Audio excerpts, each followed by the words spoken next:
laiks. Tā ir tik bieža dzirdēta frāze, man nav laika, es nevaru tikt, es netieku, man nav laika, es neesmu izgulējis un tā tālāk. Ja? Vai ir kāds noslēpums, kā mēs varam valdīt pār laiku? Un šādu jautājumu es šodien uzdevu manai sarunu biedrenei Ivetei Vārkalei. Iveta, labdien! Labdien, mīļā Žanna! Prieks tevi redzēt! Man arī. Pastāsti lūdzu, vai tev ir kāda recepte vai kāda ideja, vai ir iespējams valdīt pār laiku, būt laikam, noteicējam pār laiku? Kā tu domā? Jā, paldies tev par šo jautājumu, un mums tiešām pamatā visiem mēs runājam laiks. Tad es esmu guvusi atbildi šeit. Tātad atnākot uz Dianētikas centru, es esmu ieguvusi savas atbildes. Un tā atbildes gan šādi. Tātad, kad es pabeidzu to, ko es esmu iesākusi, tad izrādās laiks paplašinās. Un tad, kad es uz saviem pleciem nesu to, ko es neesmu pabeigusi 1, 2, 3, 29, tad laiks, viņš saspiežas, un man ir tāda sajūta, ka man visu laiku pietrūkst. Tas ir tas mans lielais atklājums, ka patiesībā tā valdīšana pār laiku notiek pavisam, kā es saku, šādi. Tātad es esmu šuvēja, pieņemsim, ja? Un es tagad izdomāju, trešdien man ir jābūt gataviem, piemēram, 3 galdautiem. Tātad pirmais, ko es daru, es izsaku šo savu, nodomu, vēlmi, ko es gribu izdarīt. Kas tālāk notiek? Es jau skatos telpu, kur es iešu, kur es šūšu, ko es darīšu. Tātad es izveidoju kaut kādu savu veidu maršrutu, tātad šo telpu ap sevi, kur es kustēšos tai maršrutā. Ko es tālāk daru, kad es esmu to izdarījusi? Tātad man ir noteikts laiks, kad man tas ir jāizdara, kur es to darīšu, kur es iešu pirkt. Nākamais ir rīkoties. Un tātad tieši šī rīcība, nevis sēdēt un pēc tam domāt, kad man, piemēram, kaut kas no debesīm nokritīs. Nē, tā ir rīcība. Tātad tā ir mana atbildība, kā es to izdarīšu, un vai es izdarīšu to konkrētajā, sevis noteiktajā, definētajā, konkrētajā mirklī. Un tad es eju un rīkojos. Un galu galā man ir tajā un tajā dienā tie 3 galdauti gatavi. Tas nozīmē, ka to ciklu, kuru es iesāku, es izteicu nodomu, es aizgāju, izdarīju, un tas man ir.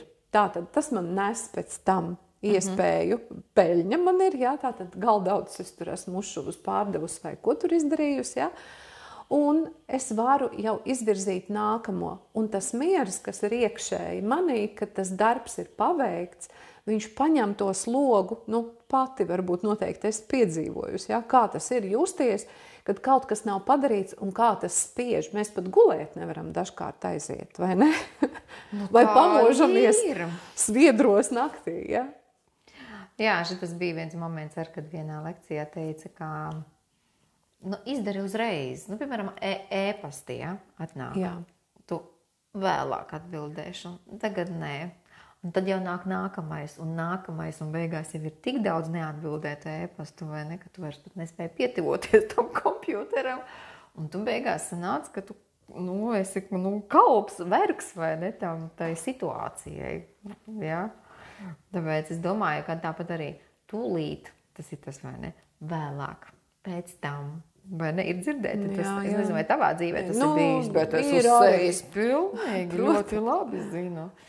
Bet, pieņemsim, tā kā laiks pirms tam, tu tā kā uzzināji šo informāciju, tavā dzīvē pamainījās? Jā. Kā bija pirms un pēc? Kā tu tagad savu dzīvi tā kā strukturēji? Jā, tas ir, tāpēc, ka es noteikti tagad rakstu, man ir dienas grāmata, kurā es vakarā ieskatos, es visu atzīmēju, kādi darbi izdarīti, kādi nav. Ir darbi, kas nav izdarīti un kurus es pārlieku uz nākamo dienu, bet, ja kādreiz es par to tā kā uztraucos, tas ir nepadarīts darbs un tā tālāk, tad tagad es saprotu arī šos te kvadrantus, kā vēl izmantoju, ja? Tātad vai tas ir steidzams, vai tas nav steidzams, ja? bet es viņu ielieku citā dienā. Un, ja man ir 3 reizes ir bijis pārcelts, tad es viņu par viņu vispār izsvītroju un aizmirstu. Taču, ko es ar to gribēju pateikt, ka laiks tagad, kopš es šīs zināšanas arī esmu ieguvusi, mani ļoti ir strukturējis padomā, izdari, pasaka, izdari, visu laiku izdarīt tagad. Neatlikt uz vēlāku, ja? Nē, jā, nav vērts, jo tas tagad kaut kā izteikti es šobrīd viņu jūtu jau kā tādu pat fizisku smagumu uz saviem pleciem.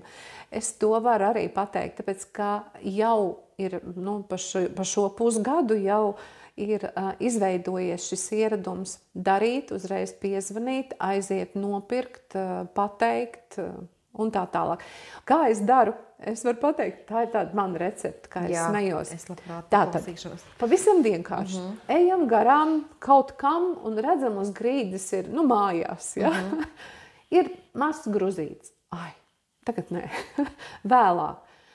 Es it kā tas solis jau inercē ir paiet garām, es jau esmu pagājis garām, un tad es speciāli apstājos, paņemu tā, tikko man ienāk doma vēlāk, tas man ir kā tāds skaļš gongs, kā zvans, ej un izdara tūlīt viss.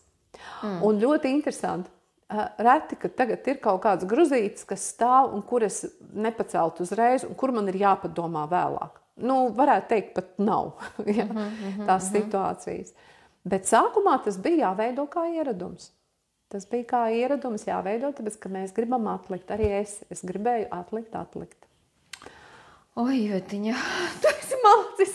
Es ar tik daudz grāmatas lasījusi, bet vienalga iezogās tas pēc tam vēlāk, ja. Pēc tam tas sakrājās, un tad sākās visādi pārmetumi, un tas dusmoties, mums to vajag. Un galvenais, ka mēs jau bieži vien labi uz sevi, bet ko mēs darām, tās dusmas jau mēs raidām uz saviem tuviniekiem. Jā, tas ir vēl trakāk. Jā, un tie ir tie nepadarītie darbi un nepareiza laika plānošana. Un saucamā laika plānošana, kā es jau pastāstīju, tas ir saistīts ar to, vai es esmu pabeigusi sevis izvēlēto kaut kādu rīcību, ideju, plānu, vienalga realizēšanu. Tātad laiks tie ir patiesībā priekš manis, kā es esmu sapratusi, tie ir pabeigtie cikli. Iesākts, pabeigts. Protams, ka cikli var būt gari un īsi, ja? Bet viņi ir ielikti tajā laika struktūrā, rāmī, un līdz ar to mēs pakļaujam tad laiku. Superīgi, liels paldies tev, Ivetiņa, tas bija ļoti noderīgi. Es domāju, ka mūsu skatītājiem arī patika šī saruna. Laiks, kā jau jūs saprotat, viens no mūsu lielākajiem, svarīgākajiem resursiem.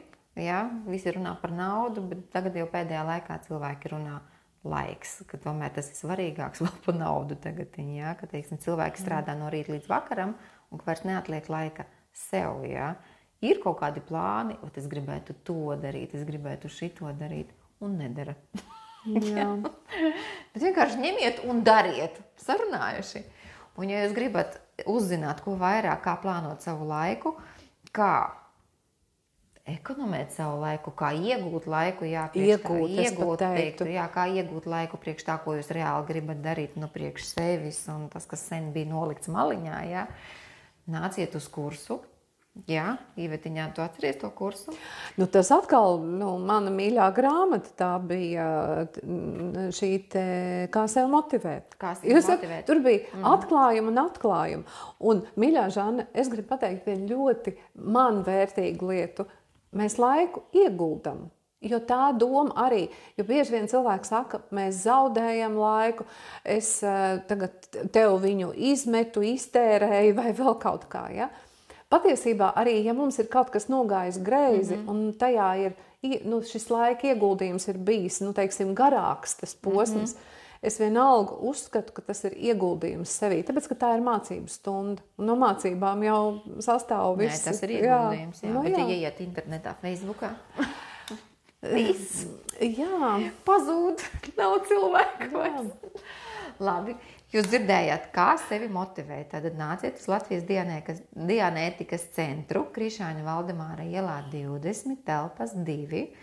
Mums tie ir brīnišķīgi reģistrātori, jums pastāstīs par visiem iespējamiem kursiem. Ja jūs gribat redzēt vēl daudz video, lūdzu, augšā, paskatieties, uzklikšķiniet.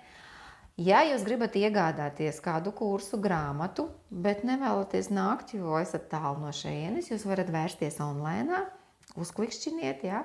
Uzrakstiet mums apakšā ir saite zem video un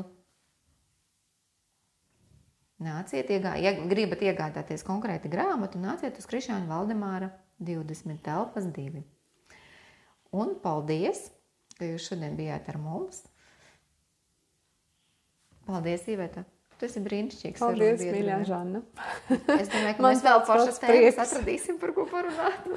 Paldies, mīļie skatītāji.